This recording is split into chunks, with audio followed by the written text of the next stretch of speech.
Why don't we go ahead and get started? Hi everyone. Welcome to today's webinar. My name is Tiara Steffen. I'm joined here by Justin Cook, who is the Director of Demand Generation here at QGIve, and also Brittany Bedford, who is a Customer Success Manager at QGIve. Today, I'm going to be going over some tips and tricks for how to design and optimize your donation forms to increase conversion rates and raise more. So, a few housekeeping notes before we get started. We are recording the webinar, so all registrants will receive an email tomorrow afternoon with a link to the session, as well as some additional resources. Please feel free to use the chat for any general discussion and to talk with your fellow fundraisers who are on the webinar today. If you have any questions, we'd love to hear them. You can add those into the Q&A tab in the chat and we'll answer them at the end of the webinar. If you're having trouble with the Q&A tab, no worries. Just drop your questions in the chat. We'll keep track of them and answer them at the end as well. And if you use social media, please feel free to share any highlights or your favorite takeaways from the webinar and give us a follow. So like I said, my name is Tiara Steffen. I am the product marketing coordinator here at QGIve. I've been with QGIve for about 2.5 years. It's been a great 2.5 years. I love researching fundraising best practices and helping nonprofits level up their fundraising game. And outside of QGIve, you can also often find me at a concert, watching movies, playing trivia, and hanging out with my 2 senior dogs. So before I jump in and start telling you about all the different ways that you can optimize your donation forms, I actually want to take some time to talk about why this is so important. So believe it or not, your donation form can actually make or break someone's decision to give, no matter how much they connect with your mission and your work. So let's start by looking at some numbers from the Fundraising Effectiveness Project and the data they collected from more than 8,100 organizations about fundraising in 2023. So according to their report, there was a modest decline in several key fundraising metrics across most donor categories. The number of overall donors decreased about 3.4%, and donor retention decreased 2.5% year over year in 2023. These numbers might feel kind of discouraging to look at, but it just means that it's more important than ever to focus on good donation form design. So whether your nonprofit is actually feeling this decrease or not, a good donation form will help you keep ahead of these fundraising headwinds that we're seeing. And thankfully, these statistics don't reflect the world of fundraising for everyone. So over the last year, QGIve clients have actually seen a 1% increase in donor retention and a 5% increase in annual donation volume. And according to the Fundraising Effectiveness Project, of all sized organizations, the smallest nonprofits, or the ones that raised less than $100,000, were the only ones to experience an improvement in their year-over-year fundraising last year. So that's why having a donation form that's set up specifically to facilitate gifts is so important. Almost half of all donors prefer going online to make a gift.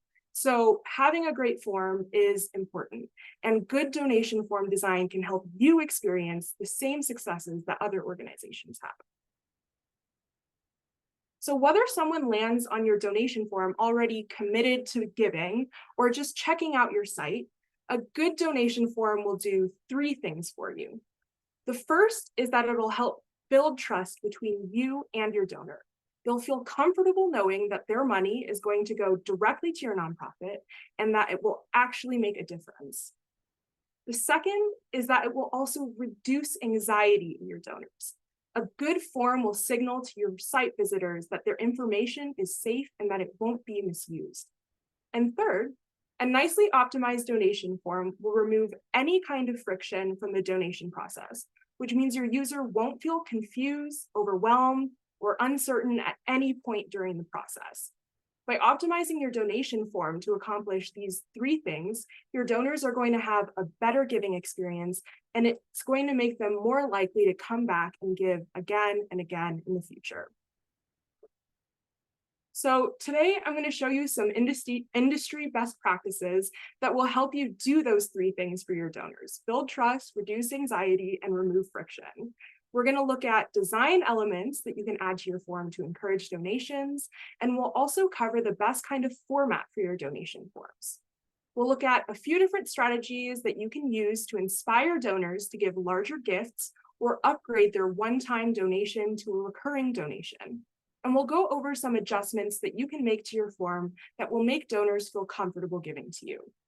For each best practice that we're going to talk about, we're going to use some examples of QGIF's tools to demonstrate how you can apply each of these concepts to your forms. So the first thing that I want to talk about is adding your story to your form. If you want to encourage donors to give when they visit your donation form, especially if you want to convince donors who haven't 100% committed to giving yet, adding storytelling elements to your form is going to be very important. And there are a few reasons for that. So whether or not someone who's looking at your donation form has already committed to donating, adding storytelling elements like compelling images and a few lines of really inspiring copy can be engaging enough to inspire people to donate. Us humans are biologically hardwired to pay attention to great visuals. After all, we live in a visual world, and we have always relied on visual cues for just basic life activities. So subtle things like branding your form with your organization's logo and changing the colors on your donation form to match your website, these are small visual indicators that you can add to your donation form to make your donors feel more confident that they're in the right place in giving to your organization.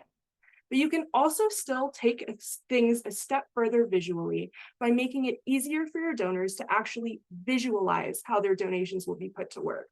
Trying to connect people to concepts or mission statements is kind of hard because we can't see them. It's like trying to find a light switch in the dark. So connecting donors to the actual people or animals who benefit from your work is much easier. Storytelling elements can also speak directly to donors' desires to make a tangible difference in real people's lives. That's their main motivation for donating. Appealing to donors' hearts will create an emotional connection to your mission, and it'll make them more likely to give. Donors also want to know that real-life people will be impacted by their gift, and sharing storytelling elements connects them to the people that their money will help. So putting a face or giving a voice to the individuals and communities your nonprofit serves helps donors see where their donation is going and helps them better understand your work. So when you're building your donation form, try adding a high quality image of a person, animal, or just a picture of the community that you serve to the top of your form. People just like seeing people.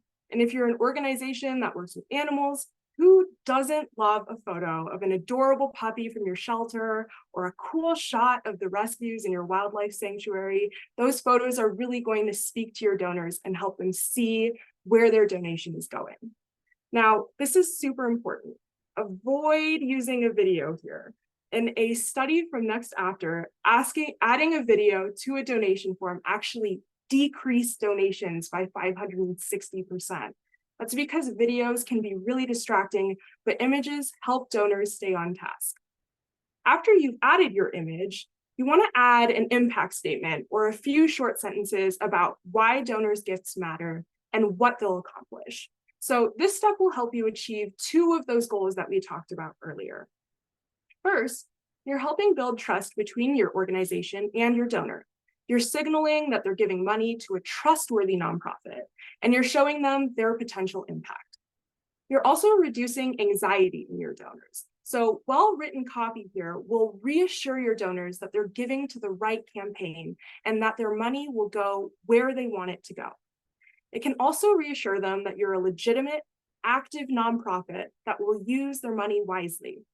When you're adding storytelling elements to your donation form, don't feel like you have to add a ton of copy, but also don't feel pressure to keep it super short. We've seen very long copy work well and very minimal copy work well too. Whatever you end up creating, the priority should always be on having high quality content. If you need a whole paragraph to effectively tell your story and communicate with your donors, use it. If you can do it in just a sentence, go for that instead. Whatever works best for you. This next strategy will help you raise more money on your form. So when you're setting up your donation form, you want to look into adding some suggested donation amounts. Suggested donation amounts are even more powerful when you use them to communicate what a donor's gift will achieve. Offer a variety of donation amounts, but not too many. By offering too many donation options, you'll likely overwhelm your donors and contribute to decision fatigue. Rather than adding too many amounts, use the space that you have to reinforce your amounts with a short impact statement about what that amount of money can achieve. This is a really powerful strategy. Next After found that adding an impact statement to different dollar amounts yielded a 64% to 78% increase in conversion rates.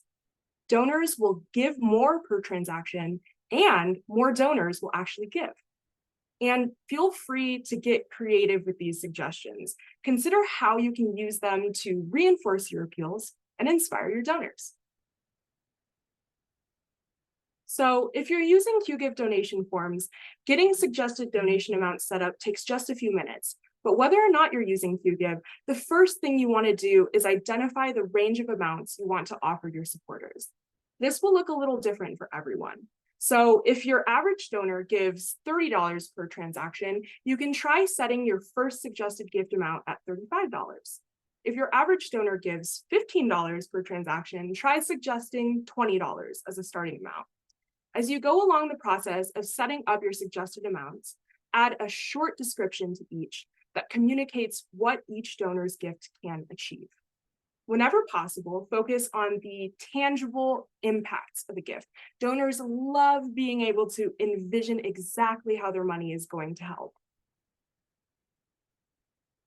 Donors will often give more per transaction, actually, if you've provided some suggested donation amounts. So if I land on your donation form with the intent of giving around $20, but I see a suggested gift amount of $25 or $30, I'm very likely to just opt to give that higher amount. So showing donors that range of gift sizes just makes giving that much easier. They don't have to think about how much to give. They can just choose from the series of choices that you've shown them. This is really huge. If you've ever stood in the cereal or the snack aisle at the grocery store and just been so overwhelmed with the number of choices, you know that having limitless options can make it difficult to make a decision. So giving donors that range of different gift sizes reduces the mental load of deciding how much to give. If you really want to make suggested donation amounts work for you, here's some tips that you can use to take them to the next level. So the first is to try tying your impact statements directly in with the story that you're telling in your fundraising campaign. If you're raising money to feed local families, tell donors how many people their gift is going to feed. If you're raising money to help animals at your animal shelter get medical care, tell donors the kind of procedures and supplies that they're funding with their gift. You can make an even greater impression on your donors by using images alongside your suggested donation amounts. This image here is a really great example. With the impact copy that you see here, this nonprofit is telling donors that their $25 gift is going to help provide babies with food and medicine. That's a powerful story to see next to a donation amount. But telling donors their $25 will help provide babies with food and medicine and showing them one of the babies who have benefited from their generosity is even more powerful. My final tip is for those of you who are working on building your base of recurring donors. If you have suggested gift amounts on your form, try setting up different suggested gift amounts for recurring donations. So your one-time gift amount range may be $30 to $500, but your recurring donation amounts could range between $20 to $300, so just a little bit less. And one last tip that I didn't even include on this slide is that when you're creating your suggested donation amounts, always leave the option for a donor to set their own amount. If someone can only give you $20, they should still be able to do so, even if your amount range starts at $25. So make sure donors know that they can control the amount that they can give to your organization. Another powerful way that you can help your donors give is by making the donation process as easy as possible for your donors. And there are a few ways that you can do this. The first is by splitting the donation process into smaller chunks. Let's examine why. So it wasn't so long ago that having your donation form split into smaller pieces was not industry best practice. Just a few years ago, donors were actually more likely to complete a gift if the donation form was visible all at once. It used to be that more clicks during the giving process meant more opportunities for donors to leave the form without submitting a gift. But donor behaviors have changed since then. So now long format donation forms have lower conversion rates than forms that are split up into multiple steps. Since donors are now used to shorter forms and multi-step processes like we experience when we shop online, they're more likely to be overwhelmed by those single-step donation forms.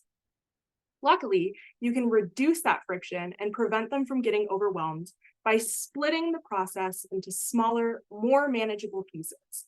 This works for a couple of reasons.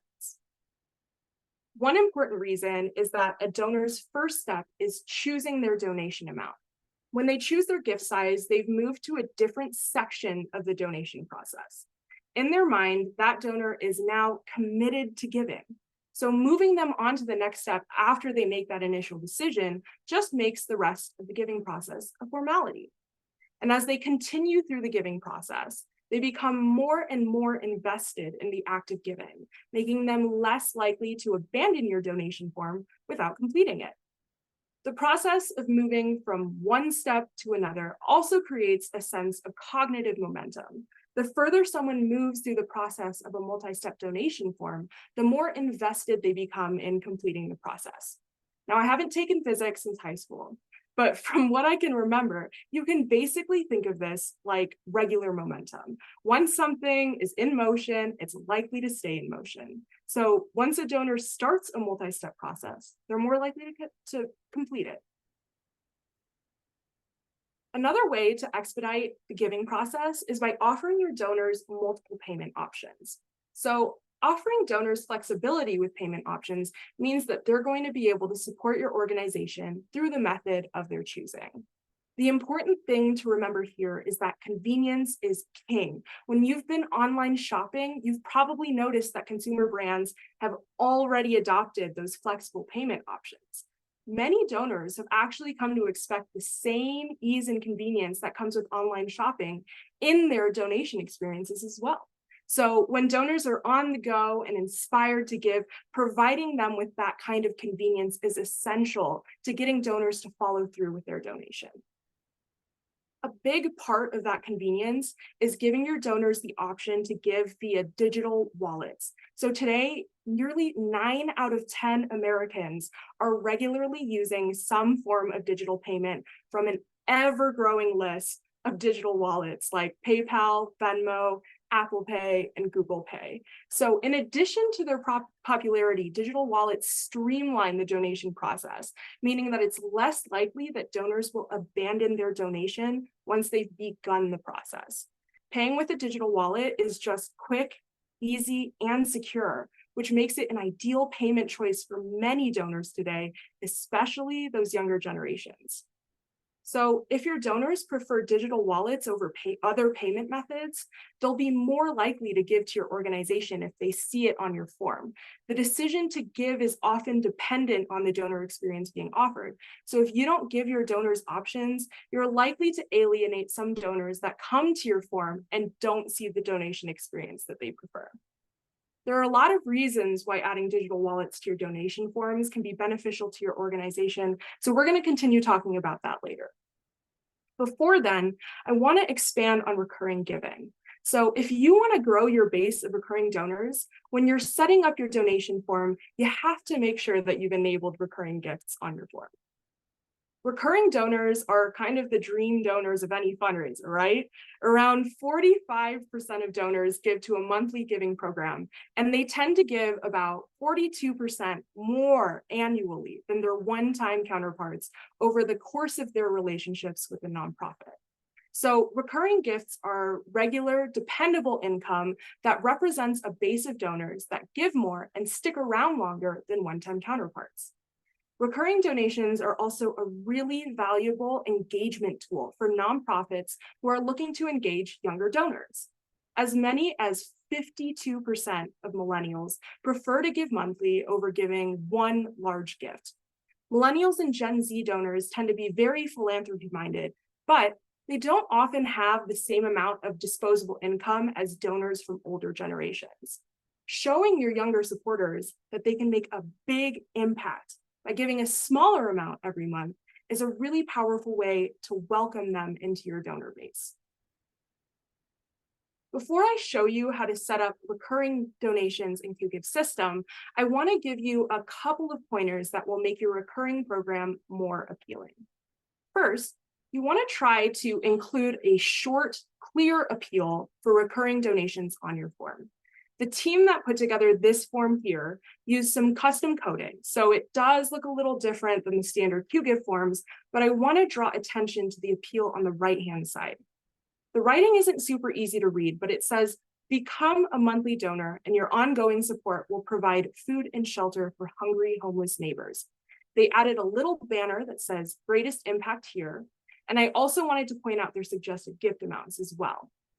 The suggested amounts for one-time gifts starts at $35 and goes up, but the suggested gift amount for recurring gifts is $20. Both one-time and recurring donors can also enter their own gift amount, but the suggested gift size for recurring donations is smaller than one-time gifts. It's also important to offer a variety of billing frequencies. As you learn about your donors and their behaviors, the billing frequencies may change. You'll probably have at least a monthly option, which is by far the most common type of recurring donor. But to give your donors some flexibility, you want to offer maybe some quarterly options or even bi-weekly options. One last thing, do not default to recurring gifts on your donation form.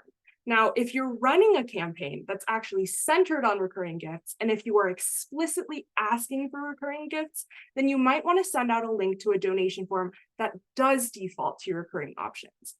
But your year-round donation form and any other form that you share should not default to recurring gifts. Setting your form to default to a recurring donation is a great way to make your donors feel uneasy about donating. They might feel as if you're trying to trick them, and they'll leave your form without even completing their gift. So make it an option, but not an obligation. However, just because you shouldn't default to recurring gifts doesn't mean you can't nudge your donors gently towards becoming a recurring donor. QGive has several tools that you can use to solicit recurring gifts on your donation form. First, enable recurring donations on your forms. You can do that in your form settings. When you're using Form Builder to set up your form, add a short case for recurring support in the copy you've included at the top of your page. Now, there's a lot of debate in the nonprofit world about letting donors set their own start and end dates. Some people tend to think that disabling end dates for recurring gifts results in better retention and a greater donor lifetime value. And they're probably right. But as a donor myself who supports a few nonprofits on a monthly basis, I definitely prefer it when nonprofits let me decide when my recurring support will expire. In addition to your donors just having that control, you never know when your donors' financial situations may have changed. There are pros and cons to both giving your donors that control and deciding how to handle gifts, recurring gifts, the way that your organization chooses to. But either way, I'd encourage you to invite your donors to create donor accounts that they can use to manage their recurring gifts. If you don't enable start and end dates, they can at least manage their donation frequency, card information, and any other important information on their own. There's a couple ways that you can encourage donors to become recurring donors, or you can encourage donors to become recurring donors right inside your form as well. You can turn on and customize a recurring nudge, which you can see right here. It shows up on the one-time gift tab to encourage donors to consider taking their support to the next level. This language is customizable, so you can use the nudge to reiterate your case for recurring support. You can also enable the recurring modal in your form settings. This is a pop-up that appears at the end of the donation process to invite one-time donors to make their gift on a recurring basis one last time before they complete their donation. This is definitely a great tool to try out if you're really working on recruiting more recurring donors. In the QGIve system, you can easily toggle the modal on and off in your control panel. The last big point that I want to touch on is trust indicators. So trust indicators are very small, subtle details that you probably don't even think about as you build your donation forms, but they're actually super important to your donors. If you're not familiar with the term trust indicator, it references any small cues you include on your form that signal to donors that their information is secure and their money will be used well. In my mind, there are 3 different kinds of trust indicators. One kind is inherent to your donation form. So those trust indicators include things like security certificates and shows donors that their personal information is safe. Another kind of trust indicator is badges that you can see here from sites like Charity Navigator and Candid, formerly known as GuideStar, that nonprofits can place on their forms to reassure donors that they're giving to a trustworthy organization. The third indicator is something that we've already talked about, but that I want to expand on here as well, which is those digital payment options like PayPal, Venmo, and Apple Pay. All of these indicators are important for a number of reasons. Security certificates make donors feel more comfortable giving to you. Data leaks are just a massive pain, right? Everyone has probably had an experience where their information was leaked and they had to replace their credit card, and it's just such a hassle. So showing that your form is secure is really important to your donors, so that they'll feel like their sensitive information is safe in your organization's hands. Badges from trusted third parties make donors feel more comfortable with your organization. If you can show donors that you're a trustworthy nonprofit that has a presence on third-party evaluation sites, they're just going to be more likely to give to you. They know you're legitimate and not just some fly-by-night nonprofit that will take their money and not use it well. Digital payment options both reassure your donors that their information is secure and helps alleviate any worry about donating to your organization. Names like PayPal, Venmo, and Apple Pay are internationally recognized, and people know that they can trust their sensitive information with those brands. Just having those recognizable payment options on your donation form means that donors are going to associate your organization with those established names, increasing trust between you and your donors.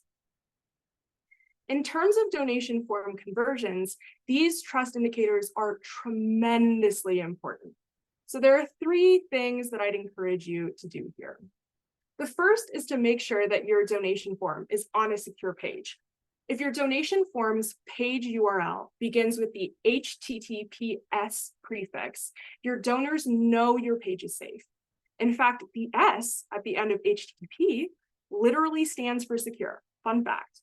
So if you're a QGIve user building a landing page, your form's URL will automatically begin with that prefix.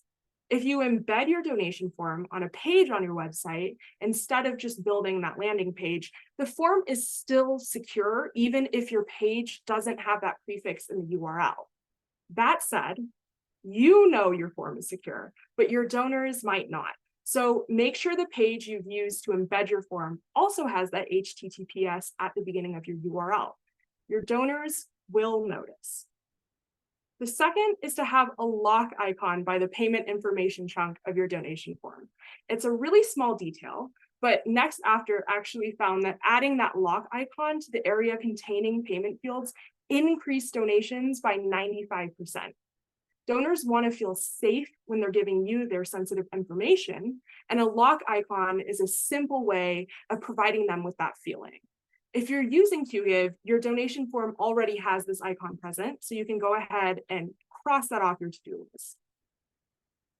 Next, I want to encourage you not to remove the security certificates that are present on your donation form.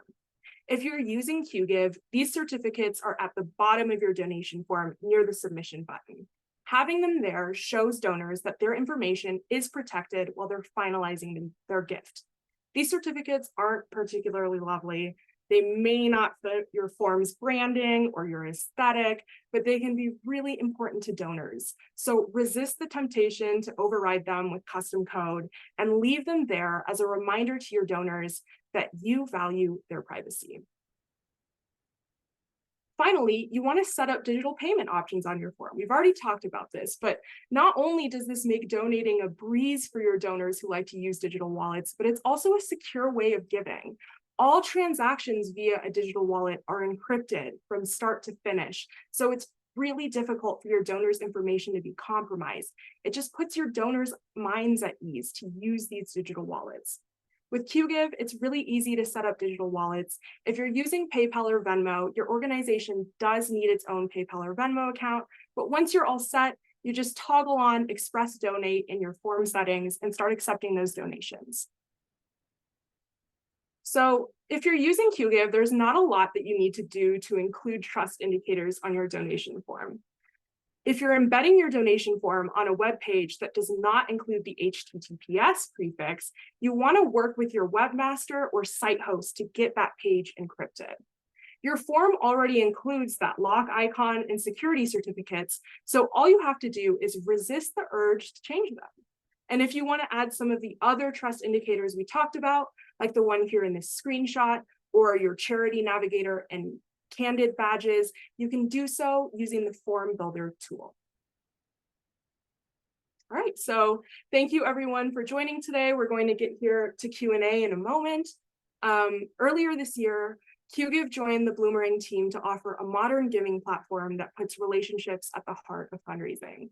This combined solution unifies your donors' activities, giving you the power to acquire new donors, cultivate impactful relationships, and maximize the potential of your donor communities. If you're interested in learning more and you are a QGive customer, please feel free to email us at support@qgive.com with any questions you have about QGive's online fundraising tools and the Bloomerang acquisition. If you're not a QGive client and you're curious about using the QGive platform, it's easy to request a demo. Just visit qgive.com/demo-request and fill out the form. And if you're looking for more best practices, visit qgive.com/blog and check out our collection of fundraising blogs and free resources. And now let's move on to our Q&A.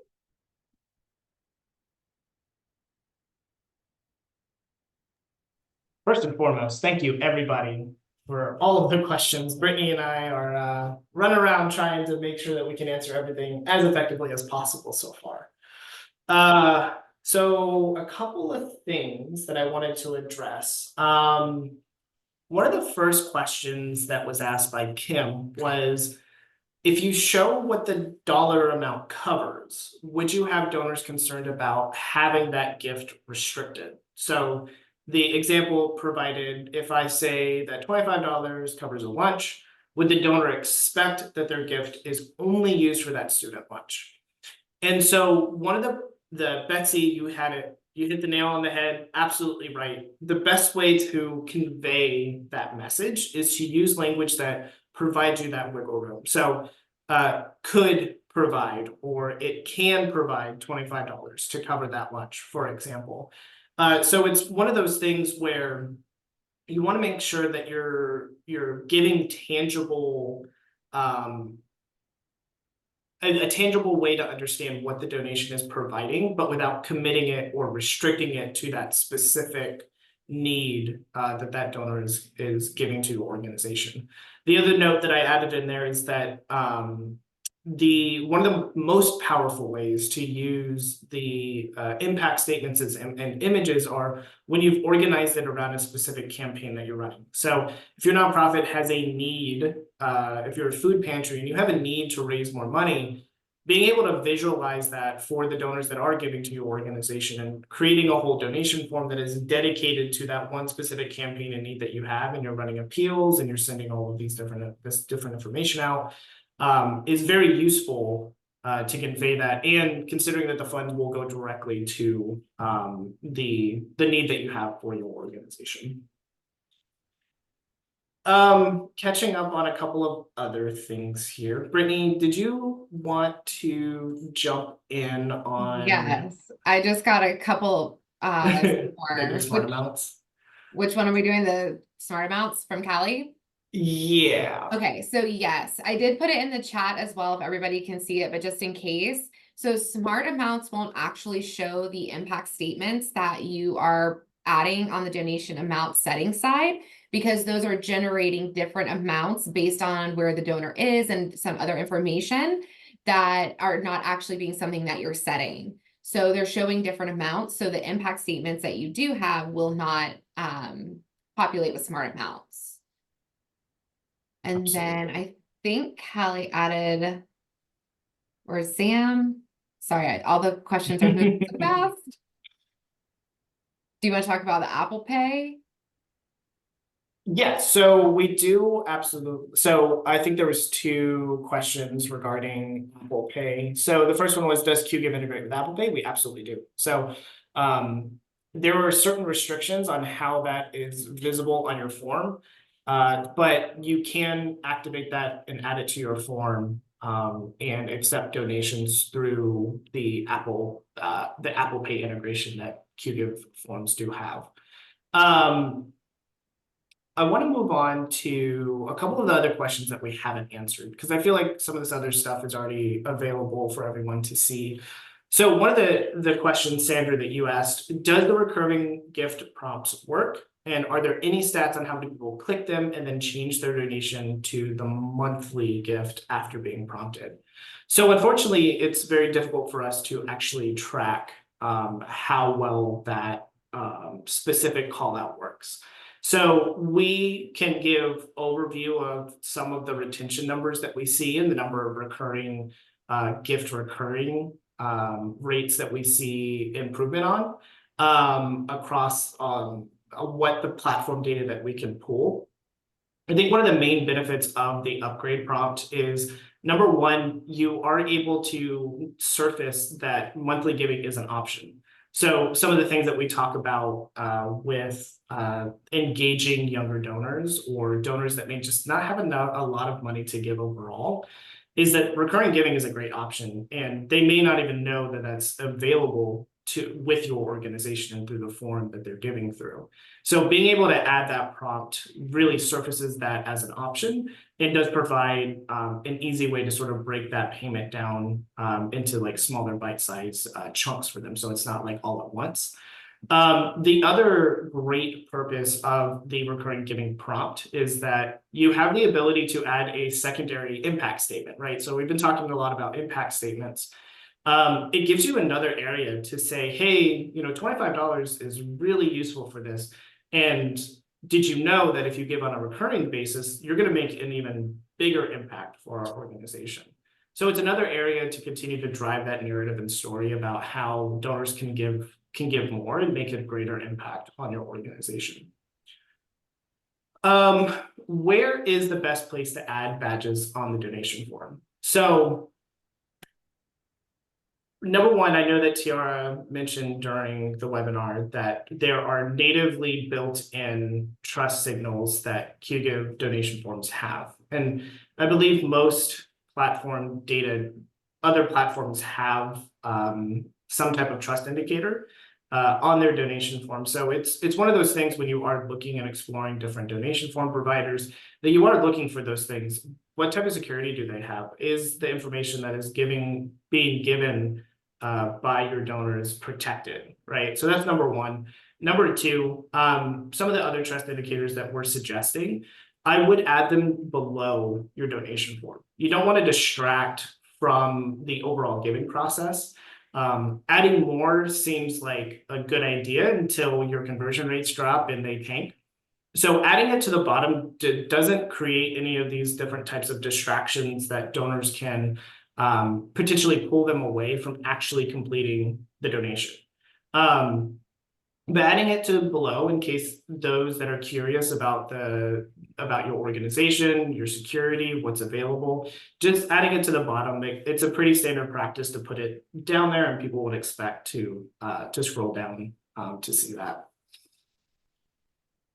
Are there videos to help build a landing page / donation form and resources on best practices on the process?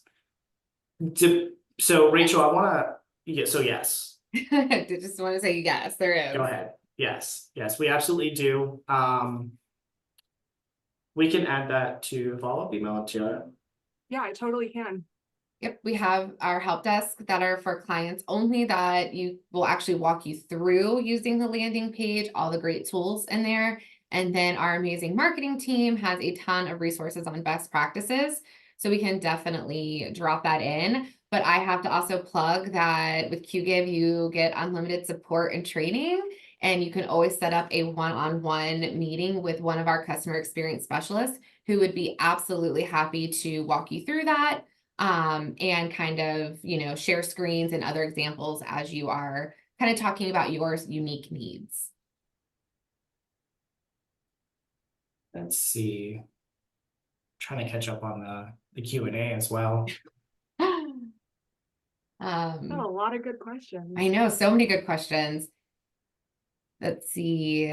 So I can go to Sam's note because that kind of continues to what The I was badge. talking about. So yeah, so Sam asked, how do you add security badges to our donation form? Can you provide instructions in the follow-up email? So if you're using QGIve, essentially the way that the donation form and then the landing page that it sits on in the QGIve platform is what's called a WYSIWYG editor. So what you see is what you get. So in case you want to know what the acronym stands for.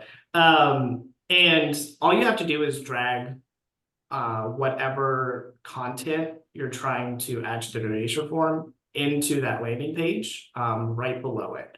It's very simple in like how it works, and we should have information on, like, I think the video that was mentioned by Brittany should be able to cover that, and like how to kind of edit both your donation form and your landing page as well, and like how to add it there. So yes, we can absolutely provide that in the follow-up.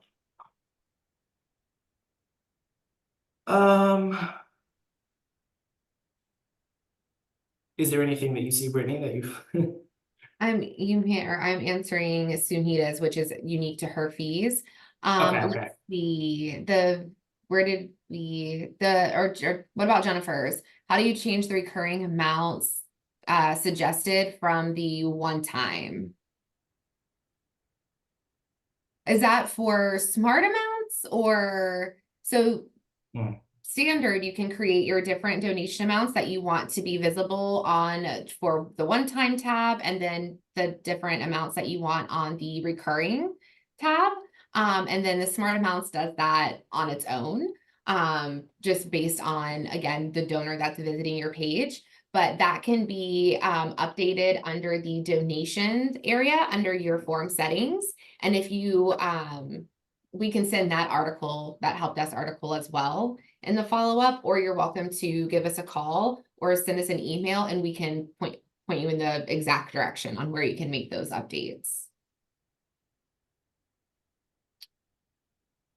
Are we able to indicate into which campaign and or appeal a donation was made when the information is transferred to our bank account, i.e. when we do expenses in Income QuickBooks, we would like to between an event and a donation, for instance. Okay. So if you're using our integration with QuickBooks, you can set up additional mappings that are based off of donations and forms and restrictions and or event registrations.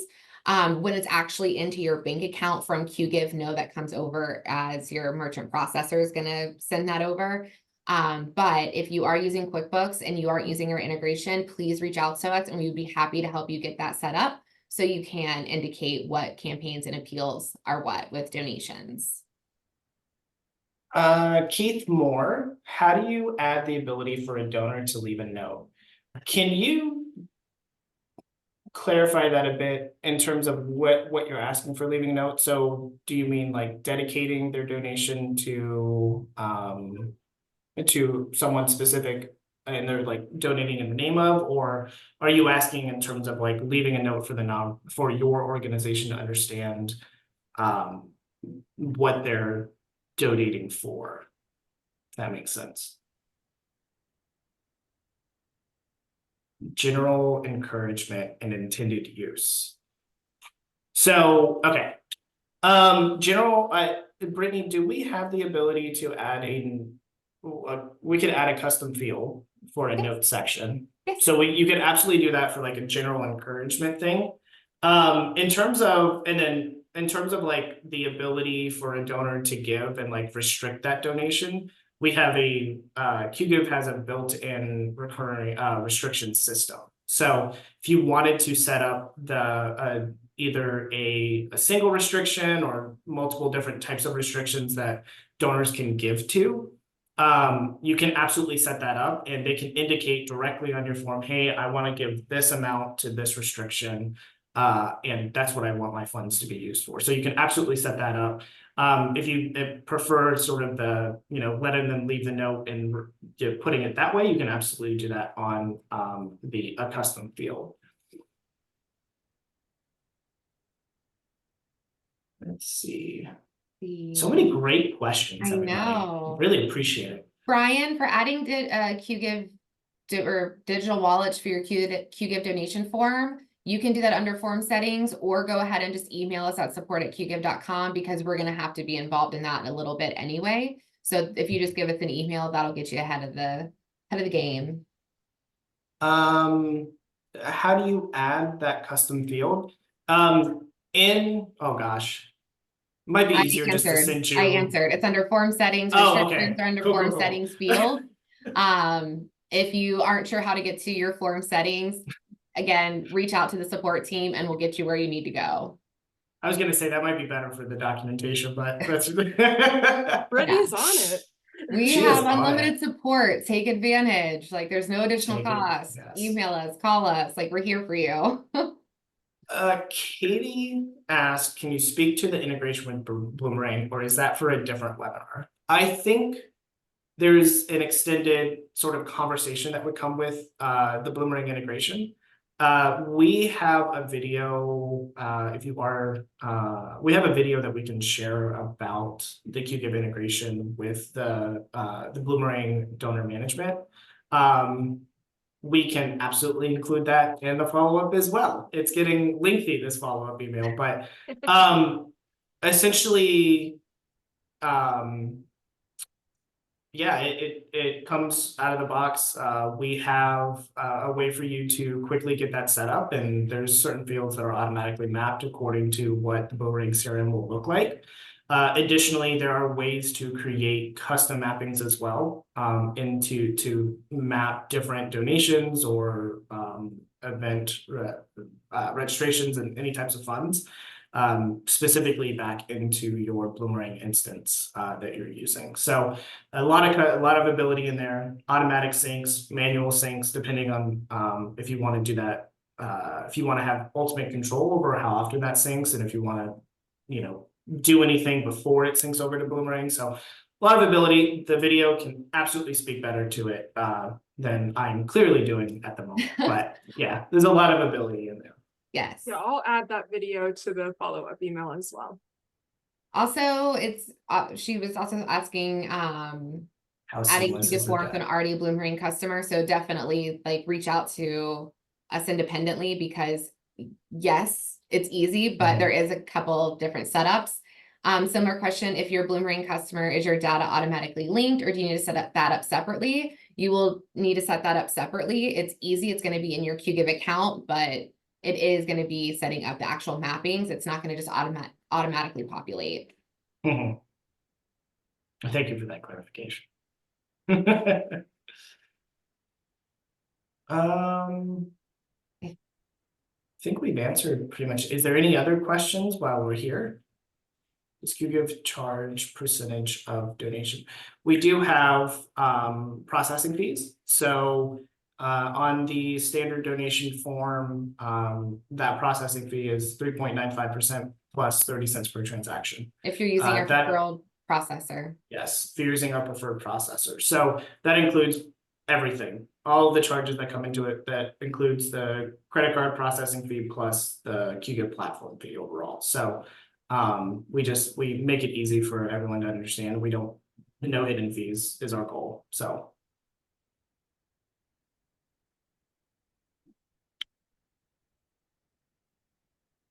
what's the quickest way to set up a one-on-one meeting to get some assistance? You're muted, Brittany. I'm muted. Sending an email to support@qgive.com, and qgive is QGIV.com.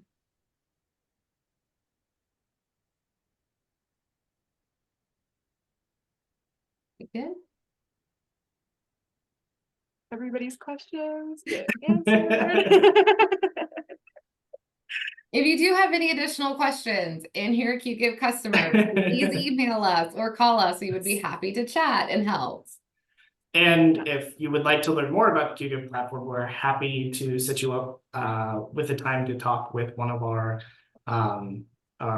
sales representatives. So we'll be happy to show you everything that the QGive platform has to offer, and they have some really great they're really great people to work with. So including our customer experience team. Yeah, love all of them. Yeah, and keep an eye on your inbox tomorrow for the recording of the presentation and the slides. And there's going to be a lot of those resources that we've talked about during the Q&A here in there, and some other things that I think will probably help you guys with your donation form strategy. So thank you so much to everybody for joining today. We really appreciate your time, and we hope you found this webinar helpful. And we'll see you in the next one. Bye, everybody.